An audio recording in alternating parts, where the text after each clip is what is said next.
اعوذ باللہ من الشیطان الرجیم بسم اللہ الرحمن الرحیم وبہ نستعین وہو خیر ناصر ومعین وصلی اللہ علی سیدنا ونبینا محمد وآلہ الطاہرین۔ السلام علیکم ورحمۃ اللہ وبرکاتہ۔ ہمارے درس کا عنوان بیت الخلاء کے آداب کے سلسلے میں، کیونکہ یہ بھی ایک اہم موضوع ہے بیت الخلاء کے آداب سے متعلق بھی،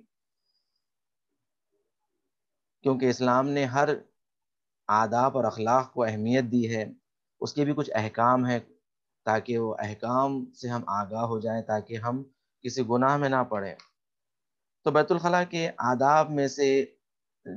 اور جو احکام میں سے بتایا گیا ہے کہ لوگوں کی نگاہ سے دور رہنا چاہیے،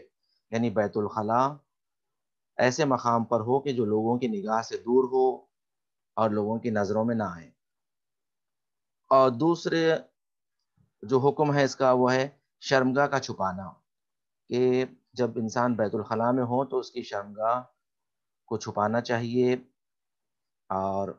لوگوں کی نظروں میں نہ رہیں یا کسی کی نظر نہ پڑے۔ اسی طرح قبلہ کی سمت سے بچنا، قبلہ رخ نہیں بیٹھنا چاہیے اور نہ پشت قبلہ ہونا چاہیے، اسے بھی منع کیا گیا ہے، یہ بھی جائز نہیں ہے، حرام ہے۔ اور بہت سارے ایسے ممالک میں ہوتا ہے کہ اکثر غربی ممالک میں کہ وہاں پر یہ چیزوں کی رعایت نہیں ہوتی ہے، اور ہمارے جو مومنین اور مسلمان بھائی ہوتے ہیں وہ لوگ جو وہاں گھر لیتے ہیں، اگر یہ احکام سے واقف نہیں ہوتے ہیں تو وہ گھروں میں ویسے ہی بیت الخلاء میں قبلہ رخ یا پشت پہ قبلہ بیٹھ جاتے ہیں، یہ جائز نہیں ہے، اس کو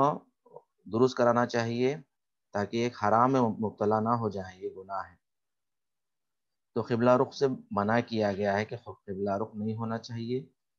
اور حتیٰ پشت پہ قبلہ بھی نہیں بیٹھنا چاہیے۔ اسی طرح خاموش رہنا، یعنی بیت الخلاء کے احکام میں سے اور آداب میں سے ہے کہ خاموش رہیں، وہاں پر کوئی گفتگو نہ کریں، یعنی کوئی اگر پکاریں تو ان کا جواب نہ دیں، یعنی یہاں پر منع کیا گیا ہے۔ روایت میں ہے کہ نہا رسول اللہ صلی اللہ علیہ وسلم ان یجیب رجل آخر وهو علی الغائط او یکلمہ حتی یفرغ، یعنی پیغمبر اکرم نے منع کیا ہے کہ جب کوئی انسان بیت الخلاء میں ہو تو اگر کوئی اسے پکارے تو اس کا جواب نہ دیں،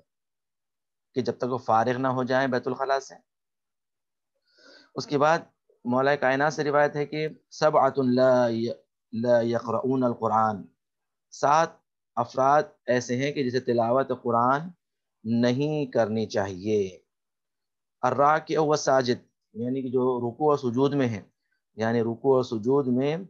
جو ہے تلاوت قرآن کرنے کی ممانعت کی گئی ہے کہ تلاوت قرآن رکوع کی حالت میں نہ کریں، سجدے کی حالت میں نہ کریں۔ بیت الخلاء میں دوسرے مقام یعنی بیت الخلاء میں قرآن کی تلاوت کرنا منع کیا گیا ہے۔ حمام میں تیسرا مقام حمام، اور مجنب کے لیے، نفساء کے لیے اور حائض کے لیے، یعنی جو افراد مجنب ہوتے ہیں، جو جنابت کی حالت میں ہیں، اسی طرح جو نفساء ہیں حالت نفاس میں اور حالت حیض میں، یہ 7 جنوں کو تلاوت قرآن نہیں کرنا چاہیے۔ اچھا، اسی کے ذیل میں چھٹے امام جعفر صادق علیہ السلام سے روایت نقل کرتے ہیں کہ آپ فرماتے ہیں کہ اذا سمعت الاذان وانت علی الخلاء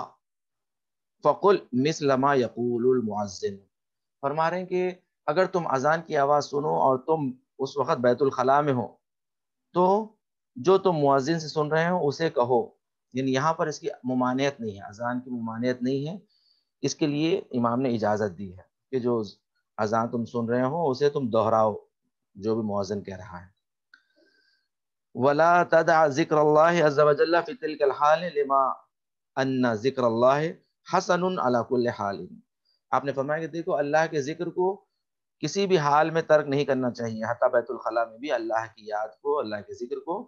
فراموش نہیں کرنا چاہیے، اسے ترک نہیں کرنا چاہیے،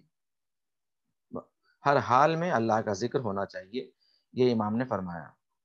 اور پھر اور ایک حدیث میں آپ نے فرمایا کہ لا باس بذکر اللہ وانت تبول فإن ذکر اللہ حسن علی کل حال ولا تسعم من ذکر اللہ، امام نے فرمایا کہ اگر تم بیت الخلاء میں بھی ہو تب بھی تم ذکر الہی کرنے میں کوئی حرج نہیں ہے، کیونکہ ذکر الہی ہر حالت میں بہتر اور حسن ہے، اور ذکر الہی سے کبھی رنجیدہ خاطر مت ہونا۔ اچھا، تو پھر انہی احکام میں سے، آداب میں سے ہیں کہ جو ہے کہ جب آپ بیت الخلاء میں داخل ہو تو بائیں پیر سے داخل ہونا چاہیے، اور جب باہر آئیں بیت الخلاء سے تو داہنے پیر سے باہر نکلیں، داہنے پیر یعنی جب آپ داخل ہو رہے ہیں تو لیفٹ لیگ سے آپ اندر جانا چاہیے بیت الخلاء میں، ٹوائلٹ میں، اور جب ٹوائلٹ کے باہر آ رہے ہوں تو رائٹ لیگ سے باہر آنا چاہیے، یعنی سیدھا پیر پہلے باہر نکالیں ٹوائلٹ کے، اس طرح باہر آئیں۔ اور کھڑے ہو کر بیت الخلاء میں فارغ ہونا ممانعت کی گئی ہے، کہ اگر انسان مجبور نہ ہو تو اس حالت میں بیت الخلاء سے فارغ ہونا ممانعت کی گئی ہے۔ اسی طرح استنجا کا بھی جو ہے دائیں ہاتھ سے کرنا فرمایا کہ جفا ہے، کہ انسان ہرگز دائیں ہاتھ سے یعنی سیدھے ہاتھ سے استنجا نہیں کرنا چاہیے اپنے آپ کو پاک۔ اسی طرح جو ہے بیت الخلاء کسی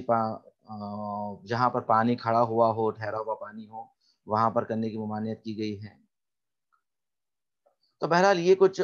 بیت الخلاء کے آداب کے سلسلے میں